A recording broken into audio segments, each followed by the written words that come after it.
সম্মানীয় দর্শক, বিশ্বের বৃহত্তম গণতন্ত্রের পরীক্ষা আগামীকাল অর্থাৎ 19শে এপ্রিল প্রথম পর্বের প্রচার শেষ। শুক্রে 102টি কেন্দ্রে ভোট গ্রহণ আর মাত্র কয়েক ঘন্টার অপেক্ষা। অষ্টাদশ লোকসভার 7 দফার ভোট পর্বে আগামীকাল দেশের 17টি রাজ্যে এবং 4টি কেন্দ্রশাসিত অঞ্চলে মিলিয়ে 102টি আসনে ভোট গ্রহণ। পশ্চিমবঙ্গের ভোট হবে মোট 3টি কেন্দ্রে। তো প্রথম ধাপে মোট 1625 জন প্রার্থী প্রতিদ্বন্দ্বিতা করবেন এবং এদের মধ্যে মহিলা রয়েছেন 134 জন। বাকি 1491 জন রয়েছেন পুরুষ প্রার্থীর। ভাগ্য নির্ধারণ আগামীকাল।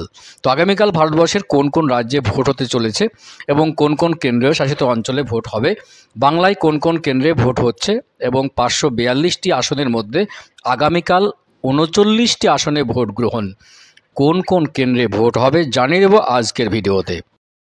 ভিডিও ভালো লাগলে অবশ্যই চ্যানেলটি সাবস্ক্রাইব করে পাশের ঘন্টাটি বাজিয়ে রাখবেন এই ধরনের লেটেস্ট এবং কারেন্ট আপডেট সবার আগে পাওয়ার জন্য এবং নির্বাচন সংক্রান্ত সংবাদ সবার আগে পাওয়ার জন্য। এখন প্রথমেই জানিয়ে দিই, এই পর্বে পশ্চিমবঙ্গে ভোট হবে কোচবিহার, আলিপুরদুয়ার, জলপাইগুড়ি কেন্দ্রে। প্রথম পর্বে মোট 1625 জন প্রার্থী প্রতিদ্বন্দ্বিতা করছেন। এর মধ্যে 134 জন মহিলা, শতাংশ হিসাবে 4%, বাকি 1491 জন পুরুষ। তো ভারতবর্ষের নিরিখে কোথায় কোথায় ভোট হচ্ছে দেখুন। শুক্রবার প্রথম দফার ভোট অরুণাচল প্রদেশ, মণিপুর এবং মেঘালয়ের 2টি করে আসনে ভোট গ্রহণ। 1টি করে আসনে ভোট গ্রহণ হবে ছত্তিশগড়, মিজোরাম, নাগাল্যান্ড, সিকিম, ত্রিপুরা, উত্তরাখণ্ড, আন্দামান ও নিকোবর দ্বীপপুঞ্জ, জম্মু ও কাশ্মীর, লক্ষদ্বীপ, পন্ডিচেরিতে। উল্লেখযোগ্য, মণিপুরে মোট 2টি লোকসভা আসন। এই মণিপুরের আউটার মণিপুর, তবে ইনার মণিপুর এবং আউটার মণিপুর, তবে নির্বাচন কমিশন আউটার মণিপুরকে ভাগ করে 2 দফায় ভোট করানোর সিদ্ধান্ত নিয়েছেন। শুক্রবার তাই আউটার মণিপুরের চোরাচাঁদপুর ও চান্দেল জেলার 15টি বিধানসভা আসনে ভোট গ্রহণ হবে।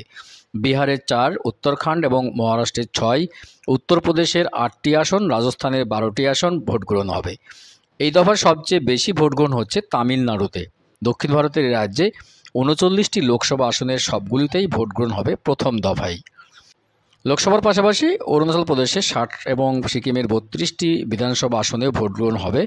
শুক্রবার যে 102টি কেন্দ্রে ভোট গ্রহণ হবে তার মধ্যে 2019 সালে উত্তরবঙ্গের 3 কেন্দ্র সহ মোট 45টি জিতেছিল বিজেপি নেতৃত্বাধীন এনডিএ। প্রথম দফায় উল্লেখযোগ্য প্রার্থীরা রয়েছেন। প্রথম দফায় ভাগ্য পরীক্ষার হতে চলেছে 8 জন কেন্দ্রীয় মন্ত্রী, 2 জন প্রাক্তন মুখ্যমন্ত্রী এবং 1 জন প্রাক্তন রাজ্যপাল রয়েছেন। এদের মধ্যে রয়েছেন কেন্দ্রীয় সড়ক ও পরিবহন মন্ত্রী নীতিন গডকরি। নাগপুর আসন থেকে জয়ের হ্যাট্রিক করতে চলেছেন নীতিন। কেন্দ্রীয় মন্ত্রী হিসাবে রিজিজু অরুণাচল সিকিম আসন থেকে প্রতিদ্বন্দ্বিতা করছেন। তার প্রতিদ্বন্দ্বী প্রাক্তন মুখ্যমন্ত্রী এবং অরুণাচল প্রদেশ কংগ্রেসের সভাপতি নবম টুকি। আসামের ডিব্রুগড় কেন্দ্রের প্রার্থী কেন্দ্রীয় বন্দর ও নৌ পরিবহন জলপথ মন্ত্রী সর্বানন্দা সোনোয়াল। কেন্দ্রীয় মন্ত্রী সঞ্জীব বালিয়ান উত্তরপ্রদেশের মুজাফরনগর থেকে প্রতিদ্বন্দ্বিতা করছেন। কেন্দ্রীয় মন্ত্রী জিতেন্দ্র সিং প্রতিযোগিতায় রয়েছেন।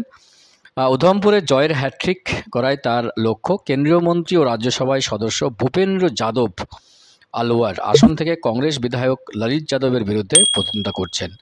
প্রধানমন্ত্রী নরেন্দ্র মোদী নেতৃত্বাধীন মন্ত্রিসভার অন্যান্য মন্ত্রীর মধ্যে রয়েছেন রাজস্থানের বিকানের সংসদীয় আসন থেকে আইনমন্ত্রী অর্জুন রাম মেঘওয়াল ও তামিলনাড়ুর নীলগিরিস আসনে কেন্দ্রীয় মৎস্য প্রতিমন্ত্রী এল মোরাগান এবং তামিলিসাই সুন্দরাজান, যিনি সম্প্রতি তেলেঙ্গানা রাজ্যপাল ও পন্ডিচেরির লেফটেন্যান্ট গভর্নর পদ থেকে পদত্যাগ করেছেন। চেন্নাই দক্ষিণ লোকসভা কেন্দ্র থেকে বিজেপির টিকিটে লড়ছেন।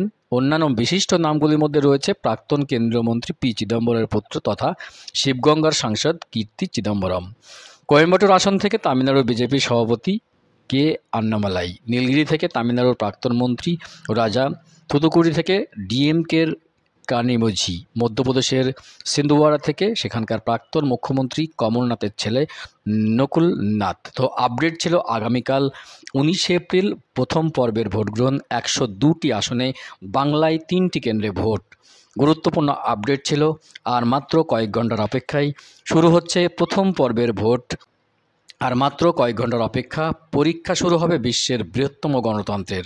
অষ্টাদশ লোকসভার 7 দফা ভোট পর্বের প্রথম দফার ভোট আগামী শুক্রবার, আগামীকাল 102টি আসনে। চোখ রাখুন এসএস মিডিয়া 365 চ্যানেলে লাইভ আপডেট পেতে।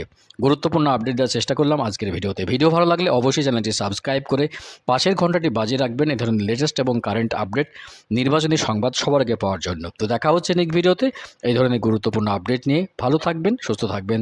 অসংখ্য ধন্যবাদ।